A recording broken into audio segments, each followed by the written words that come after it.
Nous allons devoir avancer un tout petit peu ce matin.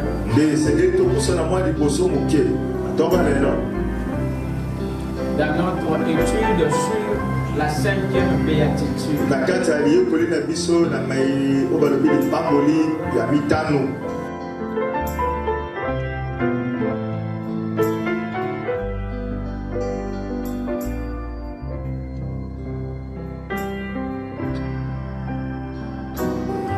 Que le Seigneur vous bénisse richement. Je vous salue ce matin dans le précieux nom du Seigneur Jésus-Christ. Nous lui disons merci pour sa grâce. Car chaque jour est un don que nous recevons de lui. Dormir, se réveiller n'est pas de l'habitude. Amen. Amen. Alors sans plus tarder, je vais vous inviter à vous lever pour lire les Saintes Écritures.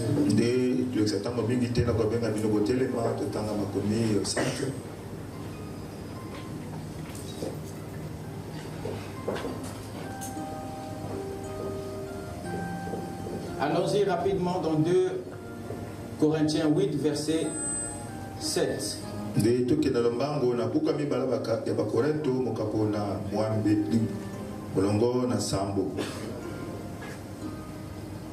De même que vous excellez en toutes choses,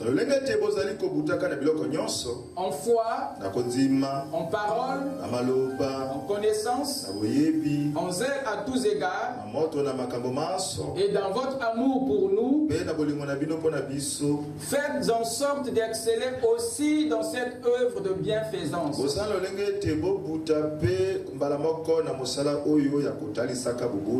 Amen. Amen. Inclinez nos têtes pour la prière. Souffle, souffle, Jésus. Oh mon Dieu, souffle encore.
Seigneur notre Dieu, encore merci à toi Père de nous avoir accordé ta grâce de venir dans tes parvis pour recevoir tes instructions. Nous sommes des hommes faits d'une part de la poussière et tu sais de quoi nous sommes composés, mais il t'a plu dans ton amour d'investir dans notre âme Et nous sommes venus, Seigneur, la nourrir de ta sainte parole. Alors ne nous laisse pas repartir comme ça. Viens nous transformer, Seigneur, par la puissance de ta résurrection. Que chaque âme morte soit appelée à la vie. Que chaque esprit soit appelé à la résurrection. Et qu'à partir de maintenant, Seigneur, qu'un jour nouveau se lève. Que toutes nos distractions, que toutes nos impuretés soient plongées dans le sang de Jésus. Et que des hommes et des femmes nouvelles jaillissent. Nous te remettons ces moments, Père. Viens parcourir nos cœurs et prélève chaque requête. Réponds, Seigneur, et donne à chacun selon son attente. Nous déclarons impuissant tout mauvais esprit qui ne confesse pas ton nom, tout esprit de maladie, tout esprit de ténèbres, tout esprit d'envoûtement, nous les chassons au nom de Jésus. Et le grand Saint-Esprit, l'esprit de la vie, l'esprit de la bonne santé, l'esprit de la parole, qui s'est incarné dans chaque homme et femme. Accorde-nous, Seigneur, la compréhension. Élève-nous dans les lieux célestes et parle à nos cœurs à soi. Et nous te remettrons la gloire que tu mérites dans le nom puissant, parfait du Seigneur Jésus-Christ, notre Dieu. Amen. Je vous prie de vous asseoir. Pendant que vous allez avec moi dans le livre de Galates chapitre 6, pardon.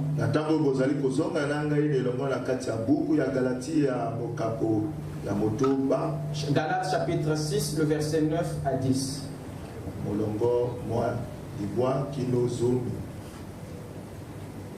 Ne nous lassons pas de faire le bien, car nous moissonnerons au temps convenable si nous ne nous relâchons pas. Ainsi donc, pendant que nous en avons l'occasion, pratiquons le bien envers tous, et surtout envers les frères en la foi. Je relis. Ne nous lassons pas de faire le bien, car nous moissonnerons au temps convenable si nous ne nous relâchons pas. Ainsi donc, pendant que nous en avons l'occasion, pratiquons le bien envers tous, et surtout envers les frères en la foi. Que le Seigneur bénisse sa parole, qu'il ajoute des bénédictions à la lecture de sa parole. Amen. Amen. Amen. Amen. Nous allons devoir avancer un tout petit peu ce matin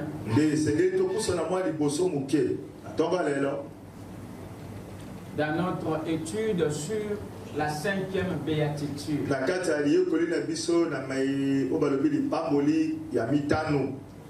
Nous avons vu récemment qu'il y a 5 esprits qui motive les bonnes actions des saints.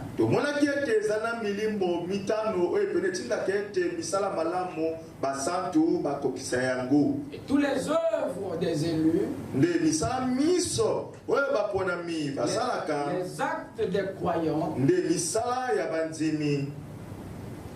ne sont jamais motivés par la chair,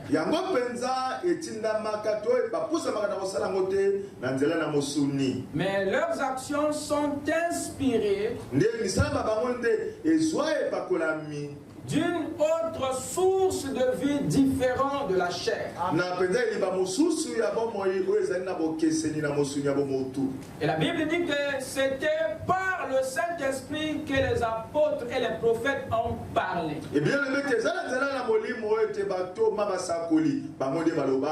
Et tous les prophètes dont les noms figurent dans la Bible et dont les actions sont incomparables, vous verrez qu'ils ont été poussés par un esprit.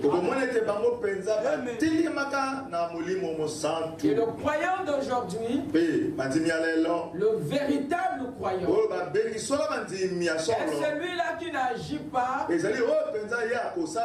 par des pulsions charnelles, mais qui agit par révélation. Et cet esprit de révélation est l'esprit de Dieu. Et cet esprit de Dieu est un esprit d'amour et de sympathie. Est un esprit de joie et de bonne volonté. Est un esprit de sacrifice et de service. Est un esprit de paix et de pardon. Est un esprit de discrétion et d'humilité. Ce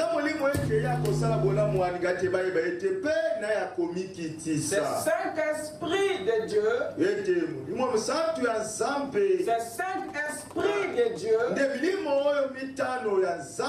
ne sont pas cinq esprits différents. Et c'est le même esprit dans ses différents attributs. Est-ce que vous êtes avec moi? Amen. Nous avons parlé des deux premiers esprits. L'esprit d'amour et de bonne volonté. Nous avons essayé de voir ce que le Saint-Esprit nous avait inspiré. J'aimerais que nous nous concentrions ce matin sur le troisième esprit.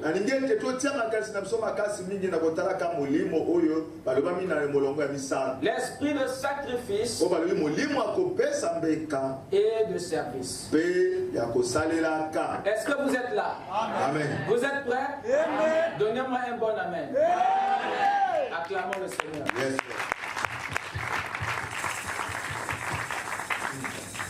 Alors, suivez-moi attentivement. Il y a deux chose que je voulais que vous remarquiez dans cet esprit.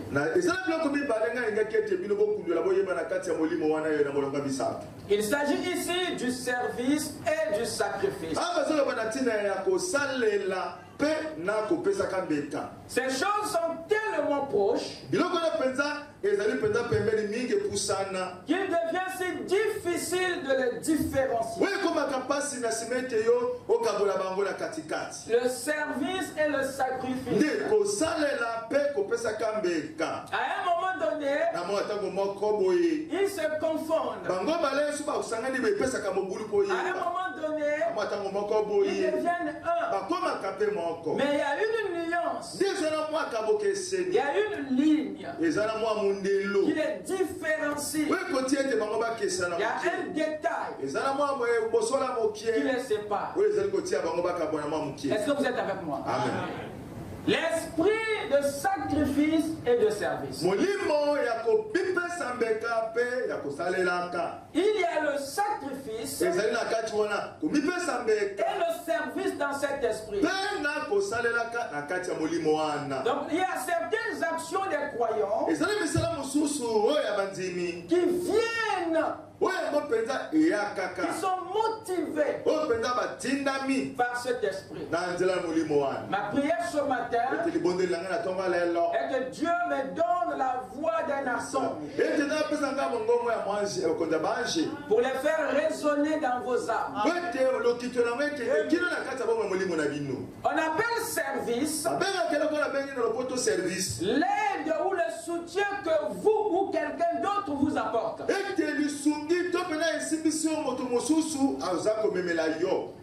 service est un travail que vous ou quelqu'un d'autre fait pour au mieux qu'il peut.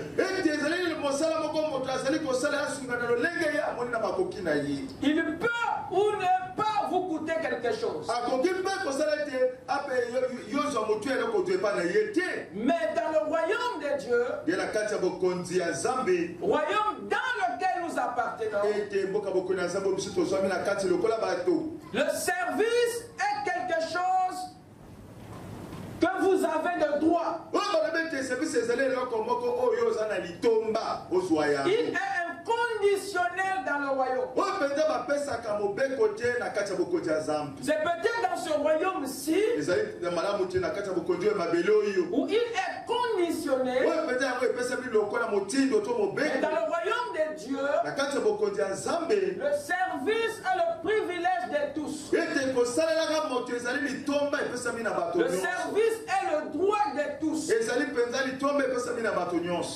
Vous dites Amen? Amen. Vous verrez dans la Bible, à un moment donné de la vie, le peuple d'Israël était en servitude en Égypte. Et dans cette servitude, il travaillait pour Pharaon. Il travaillait pour l'Égypte. Et le travail qu'il faisait pour Pharaon n'était pas un service mais une servitude.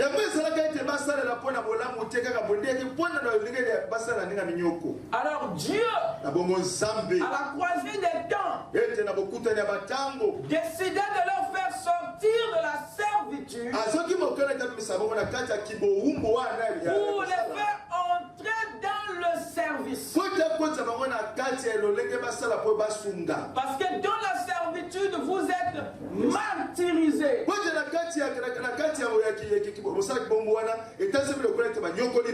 Mais dans le service, vous n'êtes pas martyrisés. Vous n'êtes pas libre dans la servitude. Mais vous êtes libre dans le service. Or Dieu, quand il les a fait sortir, c'était pour le but de les mettre au service de Dieu. Dans le désert, il leur fut dit,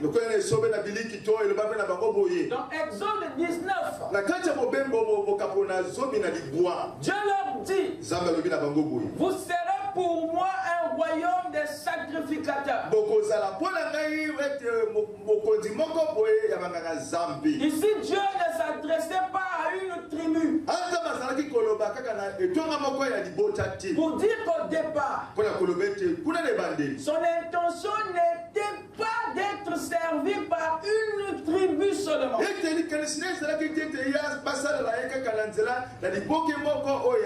mais d'être servi par les 12 tribus.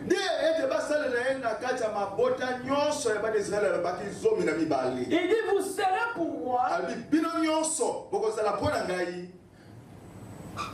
un royaume de sacrificateurs, une nation sainte. Voilà les paroles que tu diras aux enfants d'Israël. Il n'a pas dit ici, voilà les paroles que tu diras à Lévi. L'intention originelle de Dieu, c'est que chaque membre du peuple soit un sacrificateur, soit un serviteur. Est-ce que vous êtes avec moi? Yes, sir. Dieu n'avait pas seulement besoin du service de Lévi, mais de tout le peuple.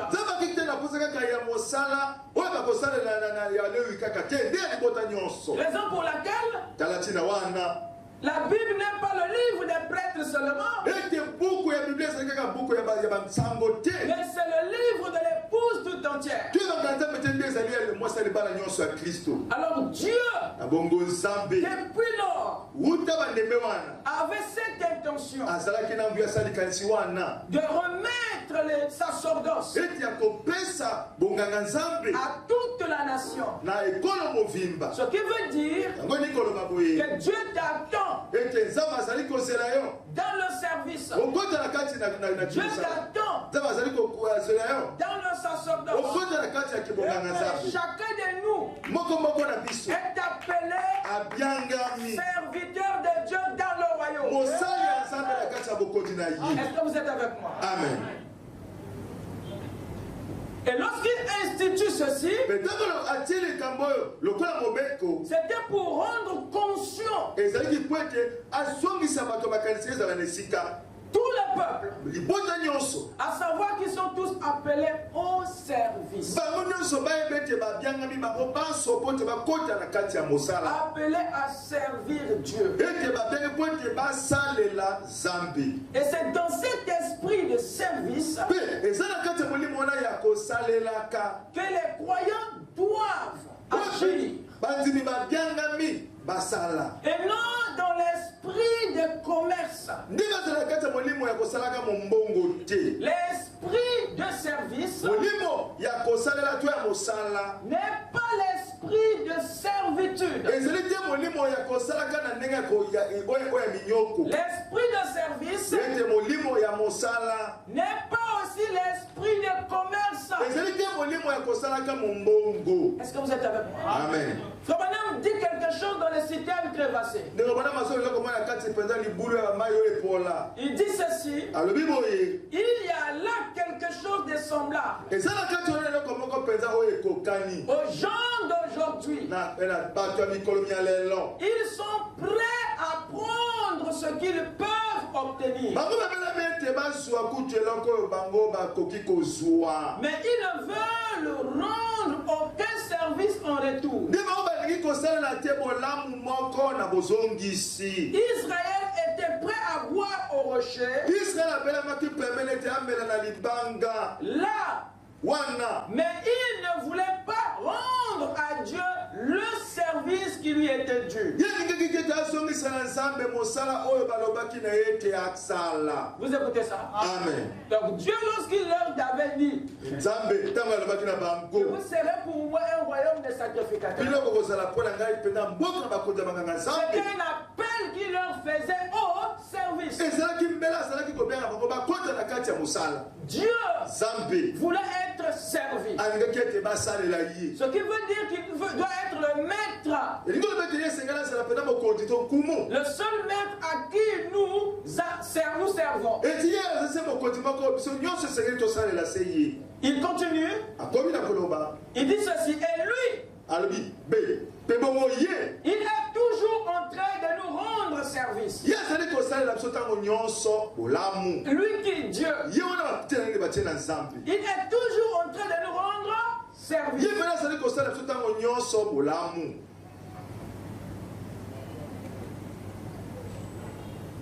Vous savez, nous ne pouvons même pas respirer sans lui. Nous ne pouvons pas respirer si Dieu ne nous rend pas ce service. Voilà à quel point nous dépendons de lui. Cela veut dire que Dieu, depuis l'aube des temps, s'est mis au service de l'homme. C'est une autre façon de nous dire que Dieu travaille pour nous. Tout ce qu'il fait, c'est pour ton réveil. Tout ce qu'il fait, c'est pour ta santé. Tout ce qu'il fait, c'est pour ta croissance. Tout ce qu'il fait, c'est en ta faveur, si tu remarques bien. À vrai dire, Dieu est au service de l'humanité. Et lui, qui vous a engendré, s'attend à ce que la les mêmes gènes qui sont en lui se déclenchent aussi en vous. Vous ne pouvez pas aller servir un autre maître si ce n'est celui qui est mort pour vous. Celui qui se tue à longueur de la journée pour vous. Il faut maintenant dire voilà à quel point nous dépendons de lui. Nous ne pouvons pas respirer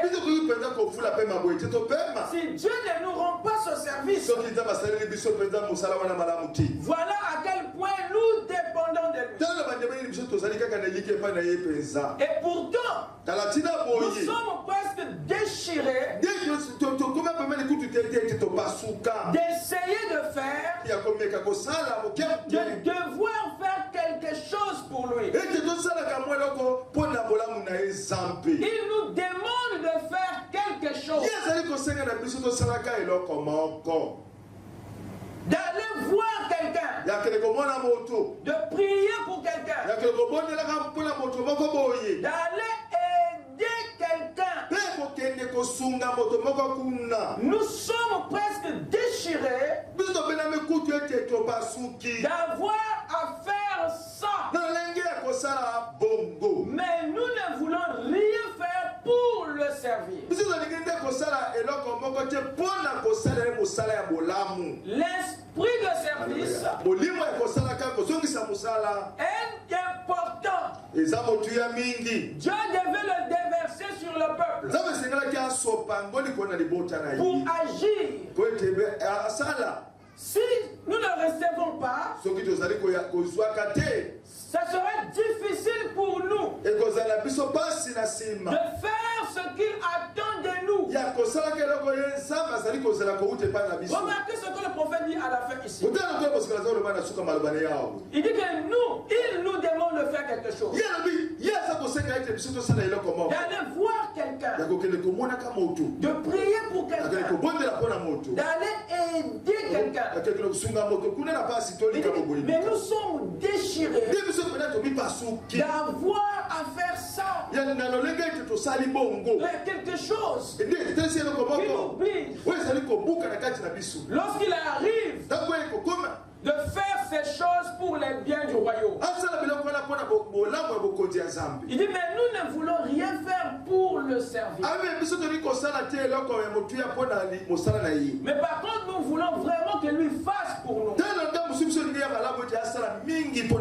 C'est une attitude qui brise le corps de Dieu. Dieu quelque part s'attend à une réciprocité de notre part. Souvenez-vous de l'histoire des 10 lépreux. Dieu veut voir son peuple au service. Et servir Dieu,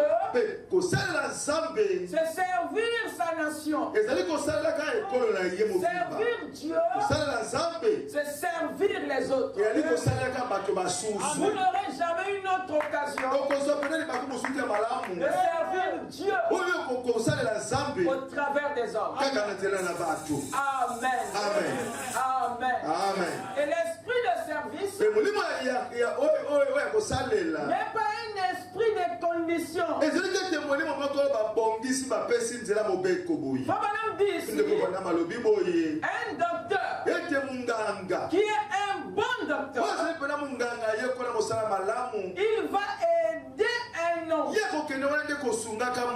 que celui-ci ait des sous ou qu'il soit sans les sous. Un vrai docteur, voyez, et je pense qu'un ministre, n'importe qui, c'est-à-dire même toi, notre service devait être l'un envers l'autre, dans le but de se rendre l'un l'autre la vie un peu agréable.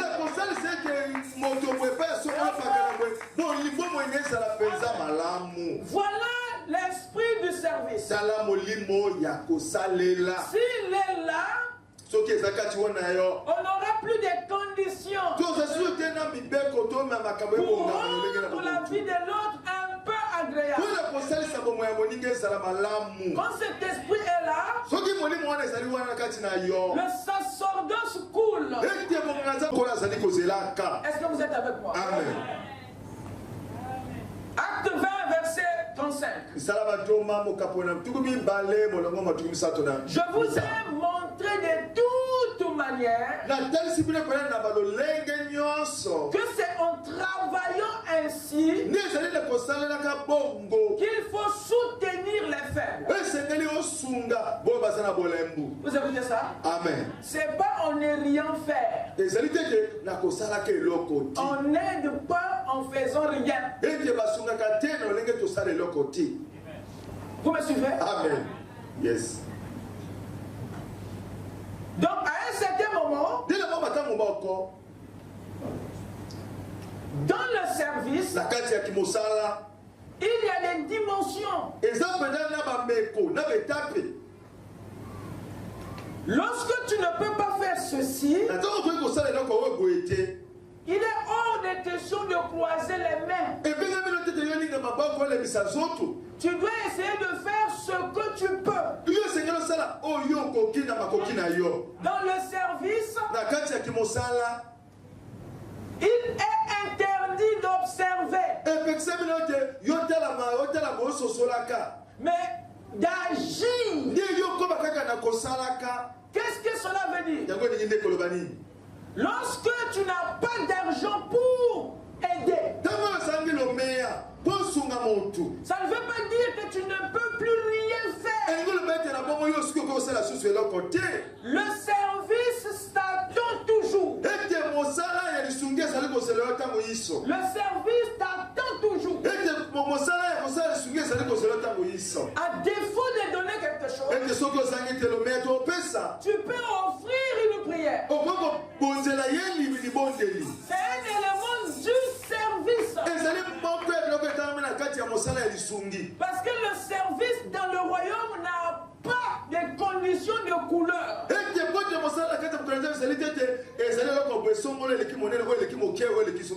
Parce qu'il y a des choses que l'argent n'arrange pas. Vous êtes avec moi? Amen. Il y a des endroits où la prière n'arrange rien. Il faut donner pour que cet esprit parte. Parfois il faut prendre pour qu'il y ait une solution. Parfois il faut prier. Dites Amen. Amen. Amen. Donc devant une situation, il vous est strictement interdit de croiser les mains.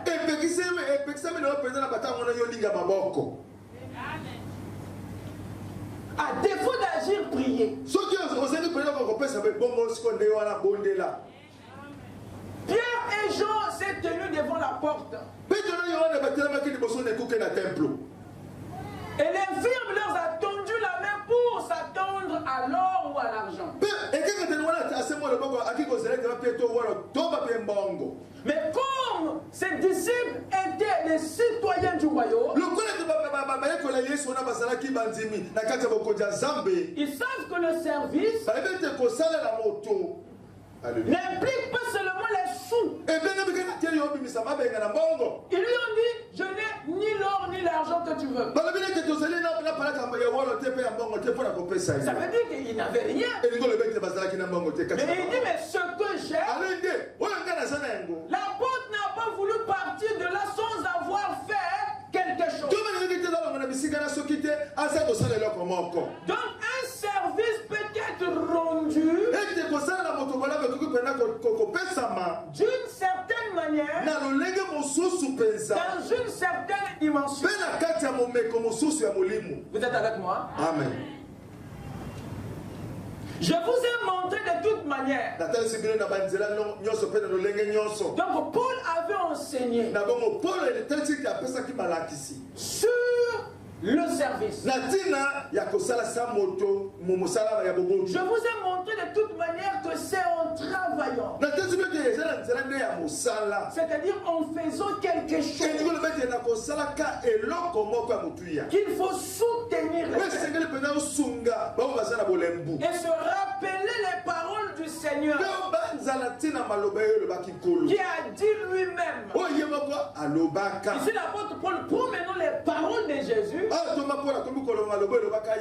et balance aux disciples. Il y a plus de bonheur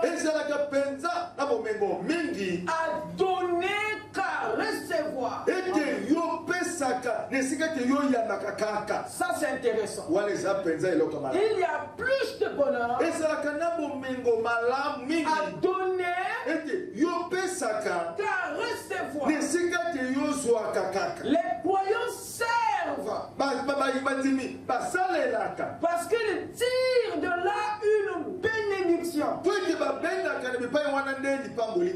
Et cette bénédiction est ce qui est traduit ici par le mot bonheur.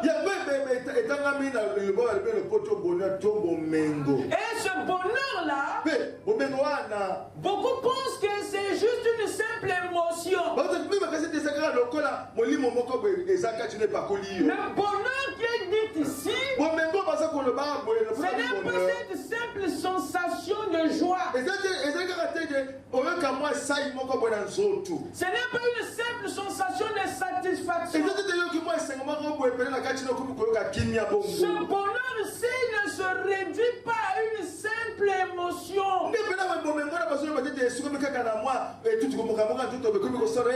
à un simple sentiment de bien-être. Non, monsieur. Mais qu'est-ce que c'est? Ce bonheur-ci, c'est une véritable visitation miraculeuse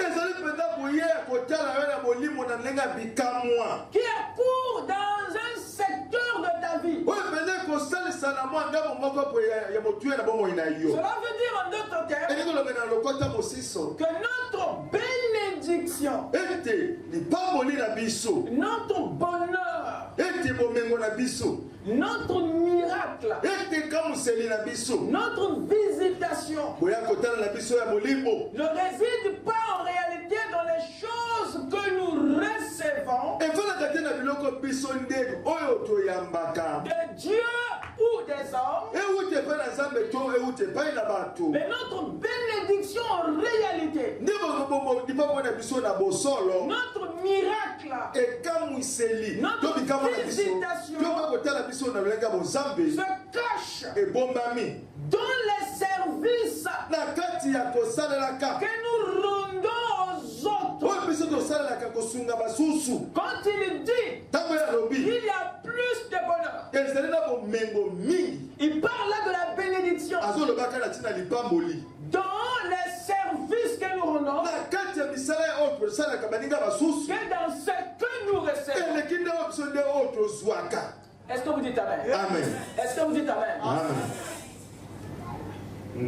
C'est dans le travail que nous faisons pour les autres où se cache le plus grand bonheur. Remarquez bien ici, il a dit qu'il y a plus de bonheur. Donc notre plus grand bonheur ne se cache pas dans la réception, mais dans ce que nous faisons. Voilà là où se cache le plus grand bonheur. Là où se cache la plus grande bénédiction. Ici, il parle du service que tu rends. Et il dit que c'est là où il y a plus de bonheur. Et non dans celui que tu reçois. Est-ce que vous êtes avec moi? Amen. Un Pierre ici nous dit ceci. Et si vous invoquez comme Père, c'est lui qui juge selon l'œuvre de chacun, sans acception de personne. Conduisez-vous avec crainte pendant le temps de votre pèlerinage. Oui, c'est vrai. Il y a beaucoup aujourd'hui qui ont perdu la crainte de Dieu dans leur exode. Vous ne marchez plus dans la crainte. Votre voyage ne se fait plus de la bonne manière. Vous êtes exposé dans votre parcours. Lorsqu'il n'y a plus la crainte dans le pèlerinage, vous serez tenté de vous arrêter à des mauvais endroits. Et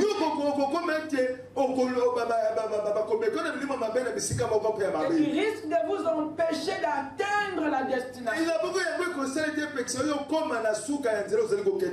Il continue, il dit, sachant que ce n'est pas par des choses périssables, par de l'argent ou de l'or que vous avez été rachetés, de la vaine manière de vivre que vous avez hérité de vos pères,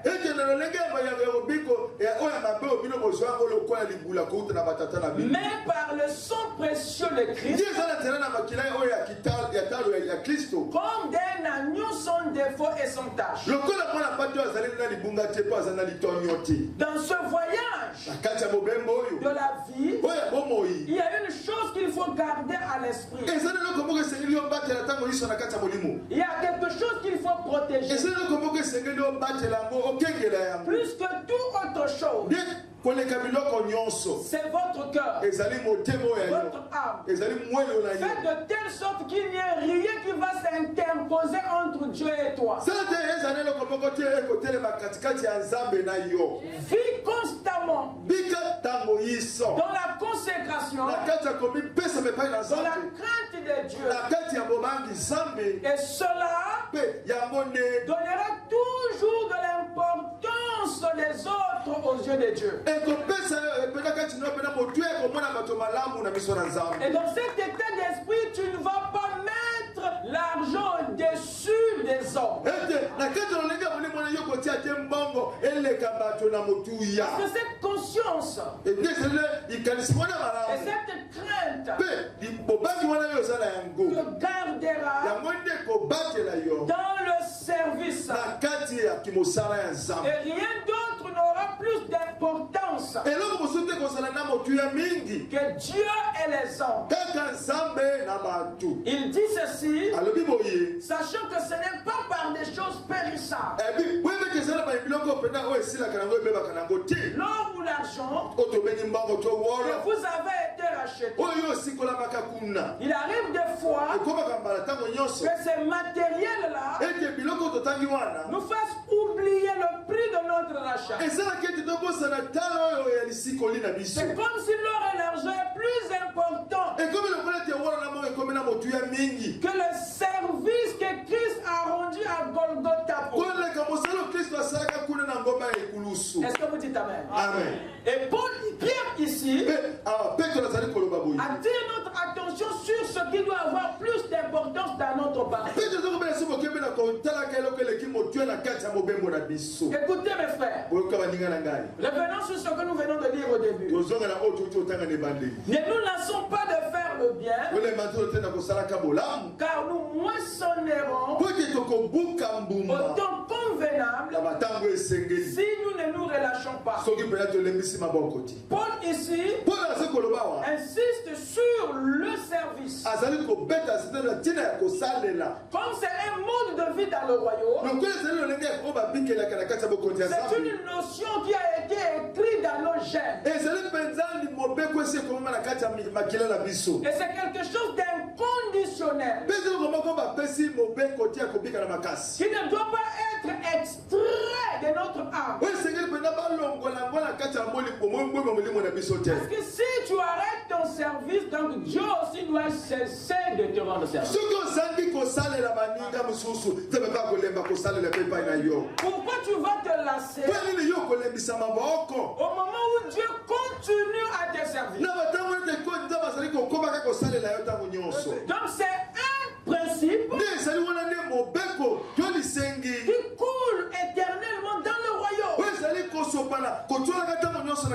Et l'esprit du service doit demeurer dans l'âme du royaume. Il ne s'agit pas ici de celui à qui tu rends service. Il s'agit ici de l'esprit du sacerdoce. Il dit, car nous mentionnerons autant qu'on veut. Si nous ne nous relâchons pas. Donc la pensée de l'esprit ici, c'est de nous garder dans un service perpétuel. Ainsi donc, pendant que nous avons l'occasion, pratiquons le bien. Ainsi que pendant que nous avons l'occasion, pratiquons le bien. Donc Dieu des fois ouvre, crée des situations, des occasions pour que toi tu fasses ce qui est bien. Mais par manque de discernement, et tu peux t'éloigner et fermer la porte à l'avenir. Il y a des récoltes qui nous attendent. Mais je peux récolter que c'est lui qui a planté. Et nous plantons par ce que nous faisons à Dieu et aux hommes. C'est dans tout cela que dépendra notre récolte de demain. Est-ce que vous êtes avec moi? Amen. Pratiquons le bien envers tous. Cela implique aussi le païen. Donc ne regarde pas. Dites Amen. Amen. Et il continue. Et surtout, envers les frères en la foi. Ne faites pas le contraire. Ne vous concentrez pas seulement sur les inconnus. Pendant que tu fermes la porte au fils du royaume.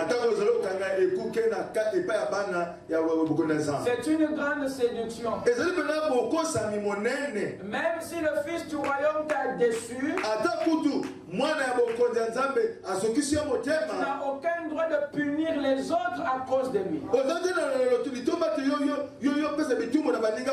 a des gens ici qui ont pris la décision de ne plus jamais aider les frères. Mais qui t'a dit que tous les frères sont comme celui qui t'a dit? À ce moment-là, tu dois arracher cette écriture de la Bible. Dites Amen. Amen. Dites Amen. Amen. L'esprit du service. C'est une notion qui est dans les fils du royaume. Est-ce que vous êtes avec moi? Amen. Regardez le prophète.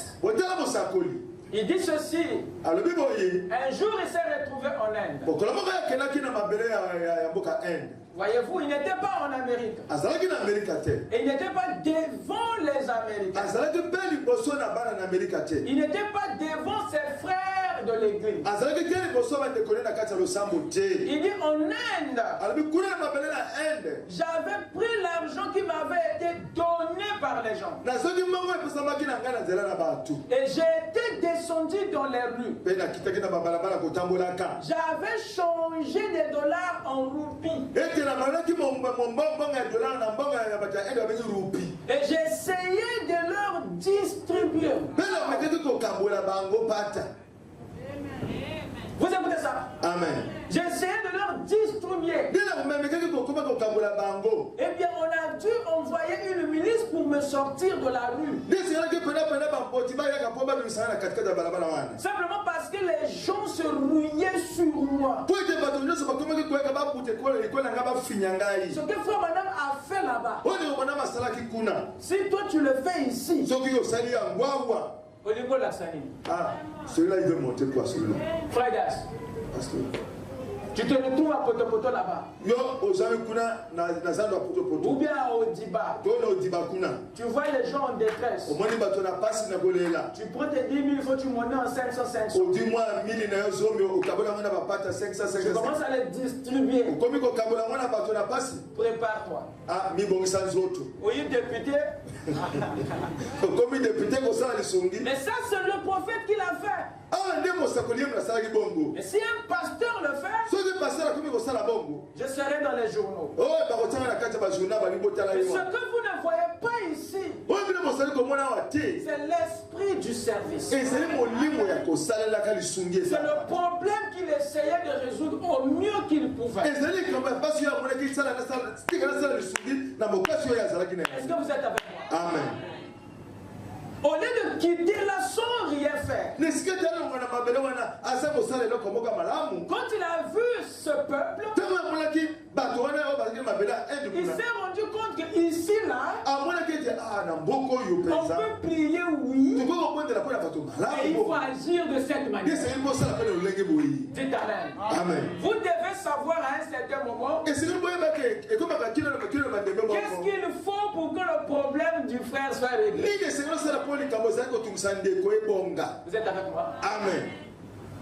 Là où il faut prier, vous priez. Là, il faut donner quelque chose, donner quelque chose. Là, il faut prendre, prêter. Là, il faut retirer. Là, il faut donner.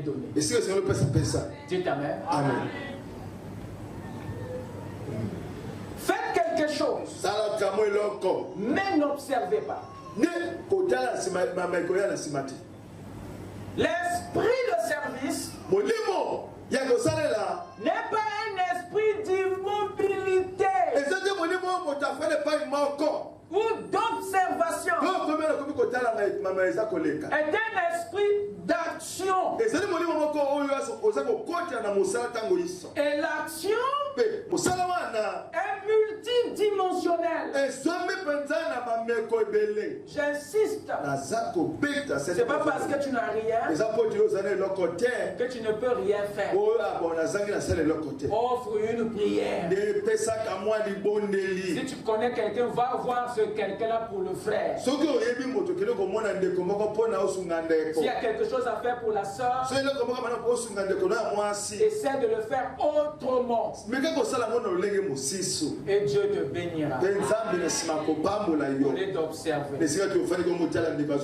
Car le bien, Dieu va faire. Proverbe 3, verset 27. Je prends cet homme parce que nous les croyants, nous sommes devenus des vrais observateurs. Et nous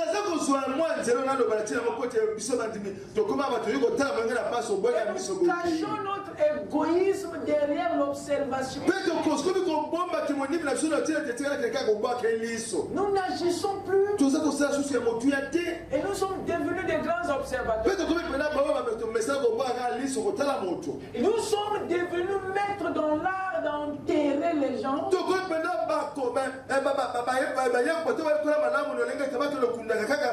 Que de les faire sortir des hôpitaux. Vous verrez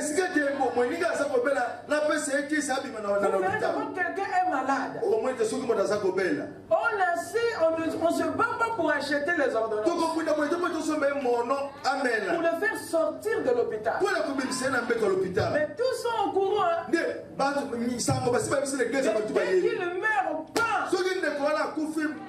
ils vont aller s'endetter pour défendre son honneur, sa dignité dans le cahier de charge. si l'argent qu'on a cotisé pour acheter le cercueil était réuni pendant qu'il était à l'hôpital, on aurait les ordonnances. Et la personne serait déjà sortie. Vous dites amen? Il n'y a pas l'esprit du service. Les gens n'agissent pas pour l'urgence. Ils attendent la mort pour agir. C'est comme si la beauté du cercueil et la beauté de la veste va lui faire quelque chose. Non, ce sont les efforts qu'on aurait dû faire pendant qu'il était en vie. Et tous les tralala qu'on va faire. D'autres viendront donner de grosses sommes pour montrer qu'il comptait beaucoup. Mais il savait qu'il souffrait. Vous êtes avec moi? Amen. Il y a quelque chose qui s'est introduit. Et les fils du royaume sont mordus par le même serpent qui a mordu le monde. On attend que la trompette de la mort sorte. Vous cherchez à faire, que faut-il donner pour ma côté? Il ne doit pas être ainsi pour vous. Il est mieux que tu agisses même seul. Tu fais ta part. Ça sera un jugement pour ceux qui n'auront pas fait. Parce que toi tu fais parce que tu connais. Mais il y a un Dieu qui te condamnera. Dites amen. Amen. L'esprit de service n'est pas un esprit d'observation, d'immobilité. C'est un esprit d'action et de mobilité. Vous dites amen. Amen. Proverbe 3, verset 27. Ne refuse pas un bienfait à celui qui a droit.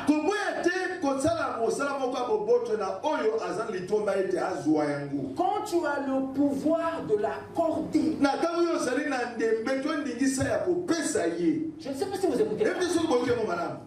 Amen. Lisez avec le cœur, pas avec la tête. Et vous entendrez Dieu vous parler. Ne refuse pas un bienfait à celui qui a droit. Un malade n'a pas droit aux médicaments. Je croyais que vous dormiez. Acclamez le Seigneur.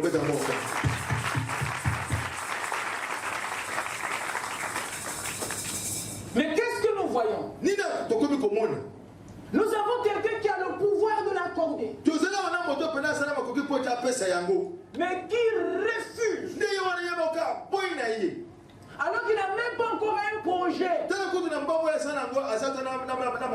Mais la vie qui est en train de partir ici est moins importante que son argent. Donc il y a un esprit qui a habillé la nation, qui est en train de précipiter la vie vers le bas. Et ce qui me touche, c'est même les fils de Dieu qui se retrouvent loin de cet esprit de la nation.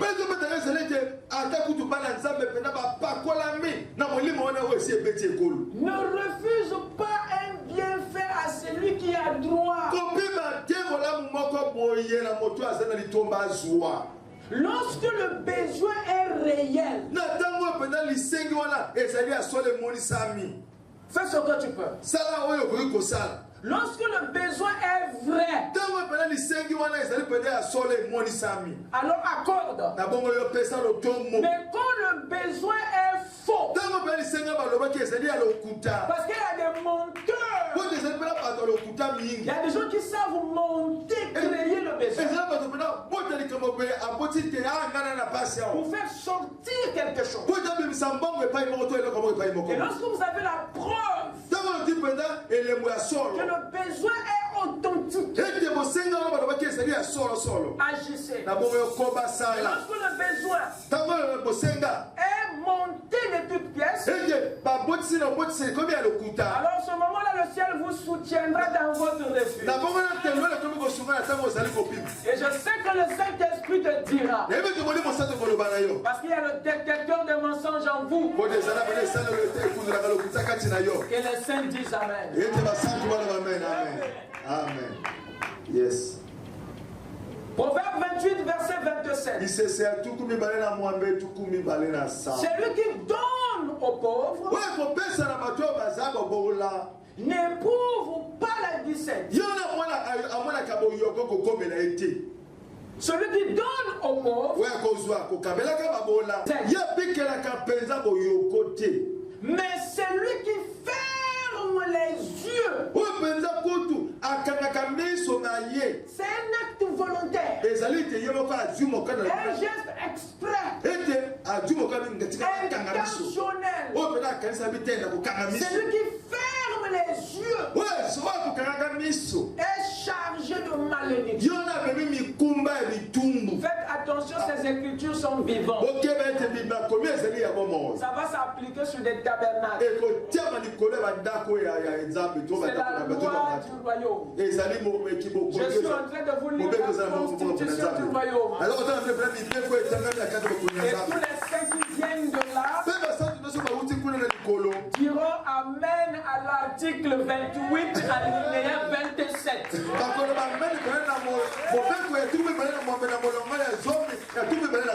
Dites Amen. Est-ce que vous êtes là? Oui, je suis en train de ramener les éléments de la chrétienté, choses que nous avons bannies au nom des plus grandes révélations. Comment serais-je la légère aux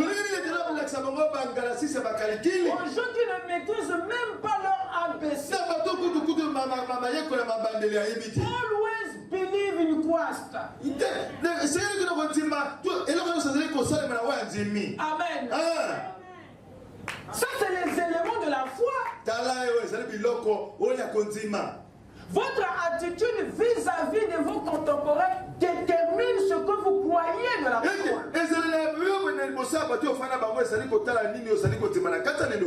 Proverbe 21:13.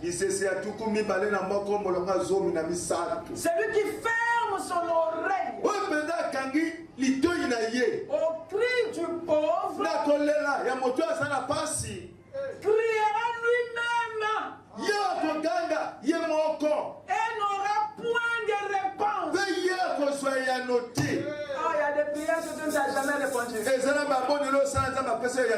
Parfois, si tu avais fermé l'oreille, dites Amen.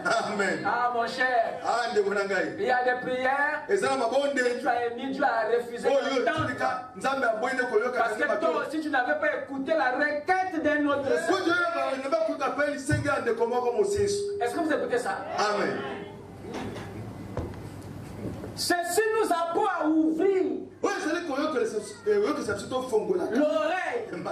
à être sensible aux besoins des autres et du royaume. C'est très important. Est-ce que vous êtes avec moi? Amen. Alléluia. Ce sont des notions que le chrétien a perdues.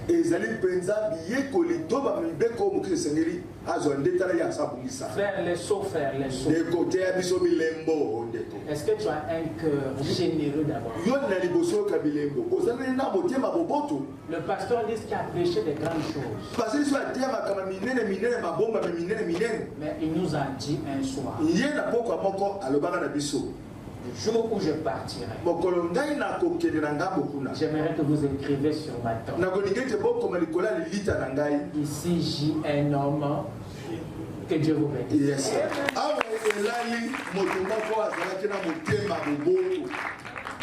Yes. Galates 6:10. Ça revient encore. Ainsi donc, pendant que nous en avons l'occasion, pratiquons le bien envers tous. Et surtout, on est frères en la foi. Ce qui veut dire que le but du Saint-Esprit est de faire de nous tous sans exception des vrais serviteurs, ceux qui ont quelque chose à servir. Ça peut être ton don, ça peut être ta présence, ça peut être ta prière. Vous écoutez ça? Amen. Ça peut être ton sourire. Tu as quelque chose à servir. Vous dites Amen. Amen. Frère Branham dit, plusieurs généreux donateurs de cette église. Il parle de Branham Tabernacle. Plusieurs généreux donateurs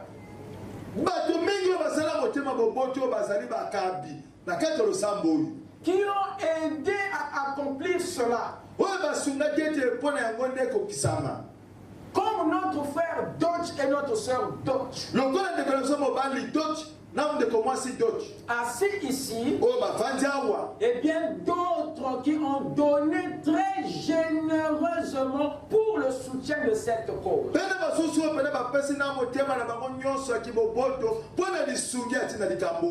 Frère Branham reconnaît le service qui a été rendu et élève cet esprit dans l'église parce qu'il savait que c'était scripturel. Et nous avons une cause plus grande que nous défendons ici. Et cet objectif ne peut pas être atteint s'il n'y a pas de cœurs généreux. S'il n'y a pas l'esprit du service. Est-ce que quelqu'un peut dire Amen? Amen. Voilà ce qu'on peut dire sur le service. Il me reste 15 minutes ici. Permettez-moi d'introduire au moins l'esprit du sacrifice. Nous avons abordé le service. Prenons le sacrifice. Parce qu'il y a deux sœurs dans cet esprit. Le service et le sacrifice. Vous êtes avec moi? Amen. Est-ce que vous êtes là? Yes. Qu'est-ce que le sacrifice? Un sacrifice est quelque chose que vous donnez ou que vous faites tout en se privant soi-même. Ce qui est différent dans le service. Tu peux donner ici sans que tu t'es privé toi-même quelque part. Mais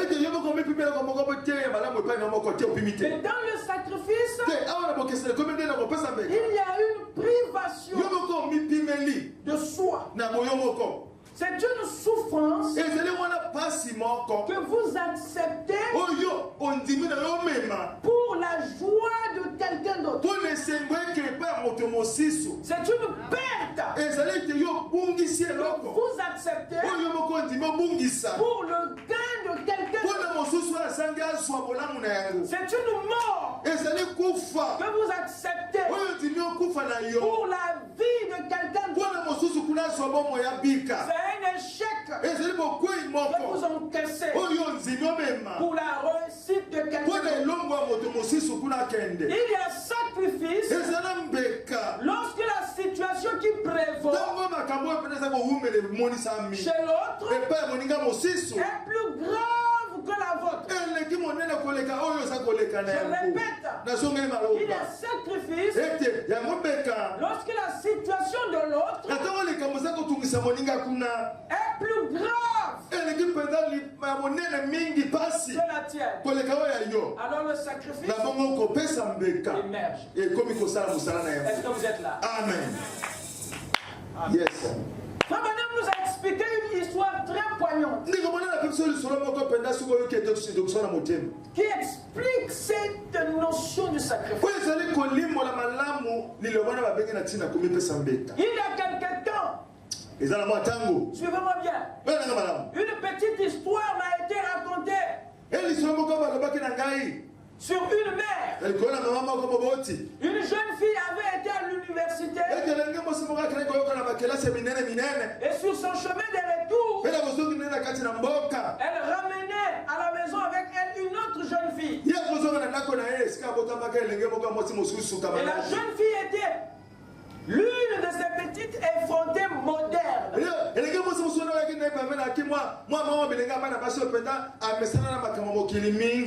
Comme nous les appelons, vous savez, juste une petite querelleuse. Très bien. Il continue. Alors sa mère était allée l'accueillir. Et alors, quand la jeune fille a regardé tout autour et a vu la maman, la jeune fille qui était avec elle a dit, oh, qui est cette vieille taupe?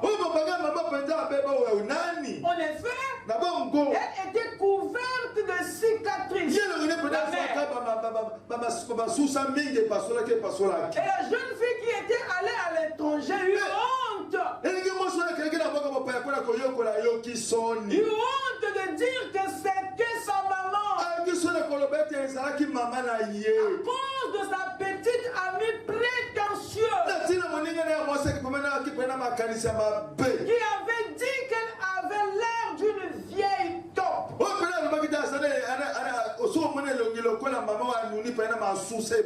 Alors quand elles ont finalement quitté le train, eh bien la maman a couru vers la fille et a dit, oh ma chérie, je suis très content de te voir. Et la jeune fille a tourné le dos et s'en est allée. Vous sentez ça? Qui supporterait ça? La jeune fille a tourné le dos et s'en est allée parce qu'elle avait honte de sa mère qui paraissait laide. Aux yeux et en présence de sa petite amie de l'université. Et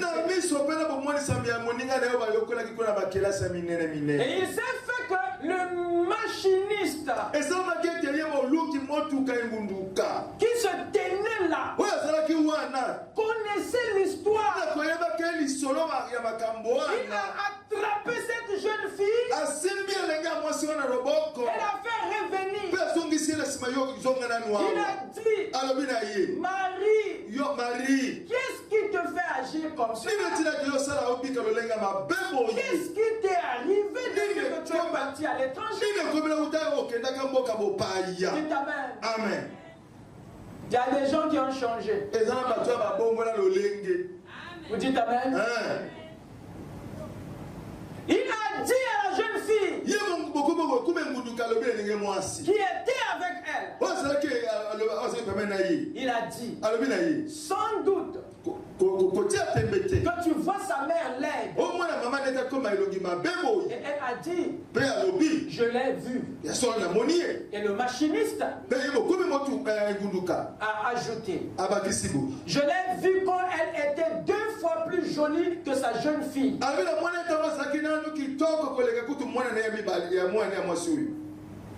Comme j'habitais le quartier, et cette jeune fille était bébé. Elle était à l'étage. Sa mère était dans la cour de derrière en train de faire la lessive. Et tout d'un coup, les véhicules anti-incendie ont accouru. On a fini par découvrir que la maison était en feu. Et il faisait chaud. Il n'y avait pas de chance possible pour l'enfant d'être sauvé. Alors cette mère a traversé ces flammes de feu. Une belle femme. Elle a traversé les flammes de feu. Elle a saisi l'enfant. Et elle a retiré de son corps ses habits. Elle y a enveloppé le visage. Il a enveloppé le visage de l'enfant. Et elle est retournée en courant à travers ces flammes de feu.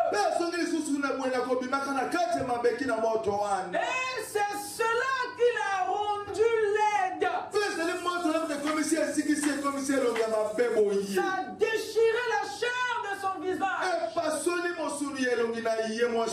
Elle était toute recourbée. Le feu l'a recroquevillée. Il a dit c'est la raison pour laquelle tu es jolie. C'est pourquoi elle est devenue laide. Afin que tu deviennes jolie. Alors aujourd'hui tu as honte d'elle. Amen. Amen. Il y a sacrifice. Lorsque la situation de l'autre est plus grave que la tienne. Alors tu t'oublies. Et tu vas à la mort. Dites Amen. Amen. Dites Amen. Amen. Dites Amen. Amen. Et Frère Branham ajoute, il faut la mort, c'est-à-dire le sacrifice. Il faut le sacrifice pour produire la vie. Et toujours. Vous êtes avec moi? Amen. Est-ce que vous êtes avec moi? Yes. Alors pourquoi Dieu travaille avec le sacrifice? Pourquoi Dieu oint les croyants de cet esprit? Parce que pour que cette mère se lève et affronte les flammes, ça veut dire que cet esprit était tombé sur elle. Elle devait déjà mourir pour affronter la mort. Et c'est dans le même esprit de sacrifice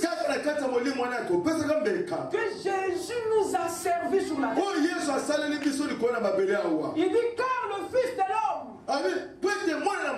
est venu non pour être servi,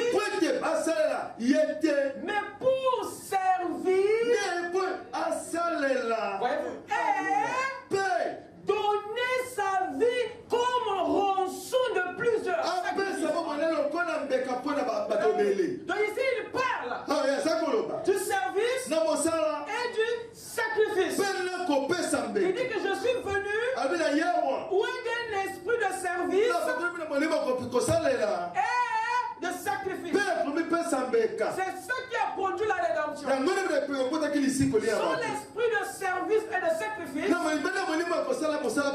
ne serions pas rachetés. Est-ce que je peux entendre là? Amen. Glory. Jésus ne nous a pas rachetés avec un esprit de service seulement. Mais il était joint à celui du sacrifice. Raison pour laquelle il nous a envoyés avec le même esprit de sacrifice. Pour dire que tout croyant de la Bible, tous ceux qui sont nés de nouveau, ont été commissionnés avec le même esprit de sacrifice. S'il n'y a pas de sacrifice en vous, alors vous n'appartenez pas au royaume. Vous n'appartenez pas à Dieu.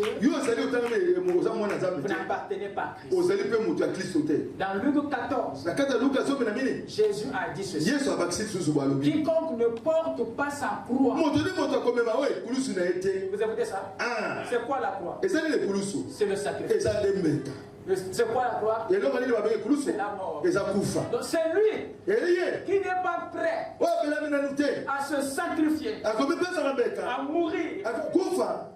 Et ne me suit pas, ne peut pas être mon disciple. Donc il est impossible de dire que tu es disciple de Christ sans l'esprit de sacrifice en toi. Non, monsieur. Luc 14, 33. Ainsi donc, quiconque d'entre vous ne renonce pas à tout ce qu'il possède, ne peut être mon disciple. Il y a un sacrifice là. Dans Luc 9, puis il dit à tous, sans exception, si quelqu'un veut venir après moi, donc me suivre, qu'il renonce à lui-même. C'est la privation. C'est la privation. Qu'il se charge chaque jour de sa croix et qu'il me suive. Jésus intègre le sacrifice dans notre quotidien. Pour Christ, un disciple est celui qui sert Dieu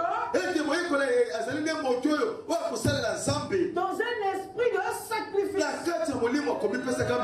Il montre par là que le sacrifice est une réalité de notre quotidien. Il n'y a pas de vie chrétienne sans sacrifice, sans esprit de sacrifice. Alors si tel est le cas, alors tous mes actes de bonté deviendront alors des sacrifices aux yeux de Dieu. C'est pas étonnant que l'apôtre Paul elle dit ceci au Hébreux chapitre 13. N'oubliez pas la bienfaisance et la libéralité. Il vous rappelle, n'oubliez pas. Et il ajoute une information que vous n'avez pas avant. N'oubliez pas que la bienfaisance et la libéralité, car c'est à de tels sacrifices que Dieu prend plaisir. Donc la bienfaisance à un niveau donné, la bienfaisance à un certain moment est un sacrifice. Est un sacrifice. Donc les actes de bonté peuvent provenir du sacrifice. Du sacrifice. Quelqu'un peut se priver pour rendre la vie à quelqu'un. Est-ce que vous écoutez ça? Que Dieu vous bénisse.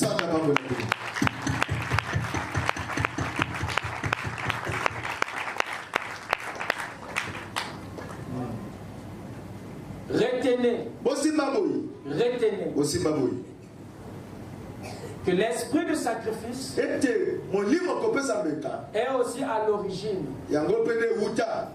de la bonté, de la bienfaisance.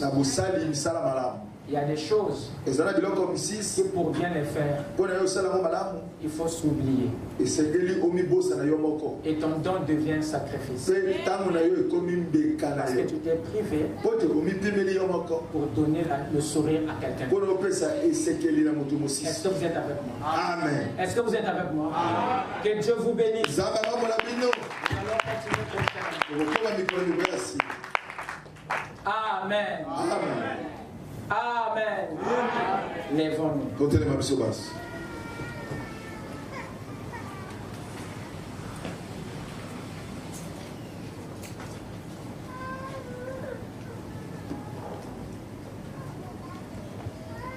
Le mercredi, par la grâce de Dieu,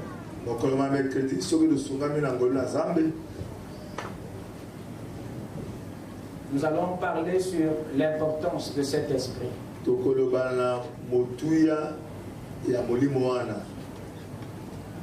Pour fermer ce chapitre sur l'esprit de sacrifice et de service.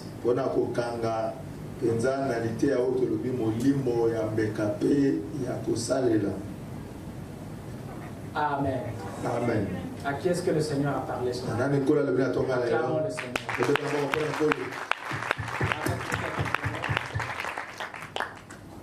Tu es digne, tu es digne.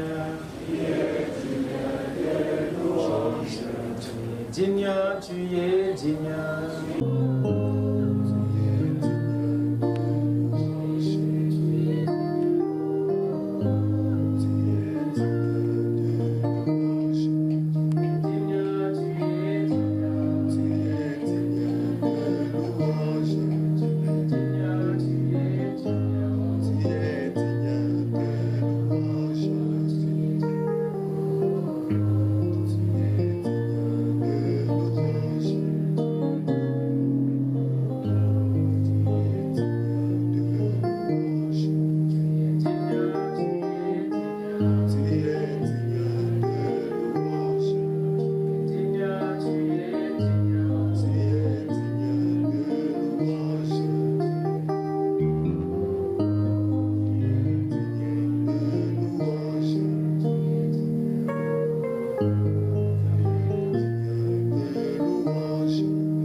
Pour cet esprit de service et de sacrifice.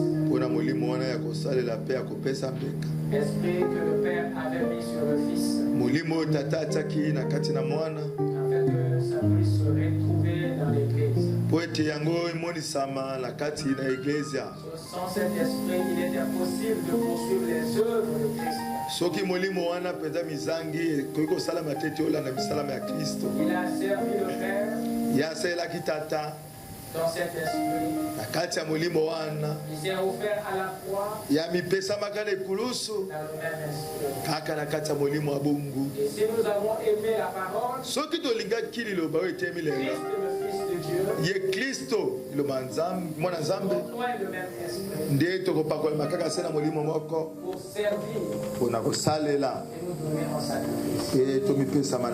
Alors élève ta voix, parle honnêtement à ton Dieu. Peut-être que c'est cet esprit qui te montre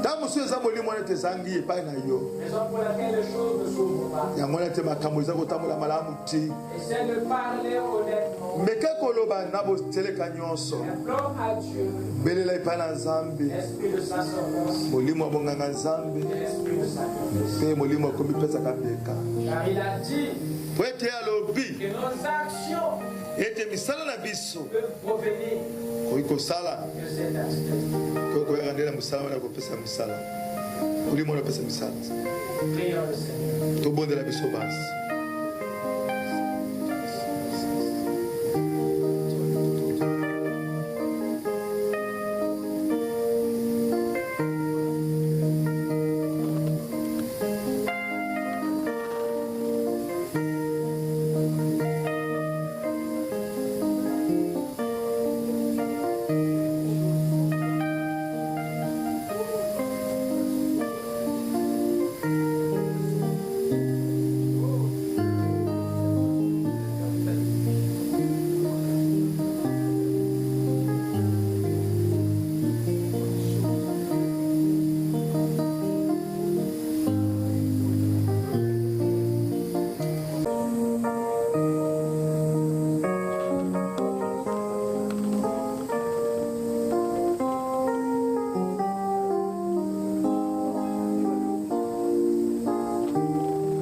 que tu répètes cette prière avec moi. Seigneur mon Dieu, Dieu des cieux et de la terre, toi devant qui rien n'est caché. Tu as sondé nos cœurs. Tu as vu notre profondeur. Et tu as écrit ce qui nous manque. Ton fils Jésus a réussi dans son ministère. Grâce à cet esprit de service et de sacrifice. Je viens à toi, Père. Me remettre entièrement à toi. Toi qui oins les rois. Toi qui oins les sacrificateurs. Toi qui oins des enfants. Oins-moi aussi. Afin que je te sers. Afin que je te suive.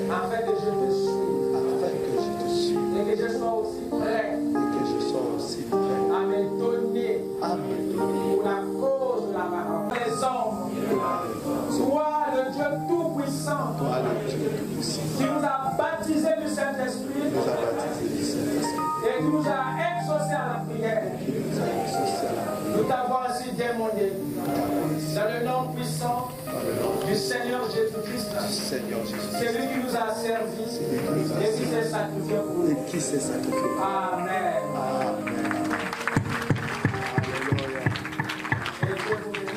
Zambe hapa molabino. Allez dans la paix du Seigneur. Okene na kimya ya kolo. À nous revoir mercredi. Tukomi kokutana mokolo ma mercredi. Shalom.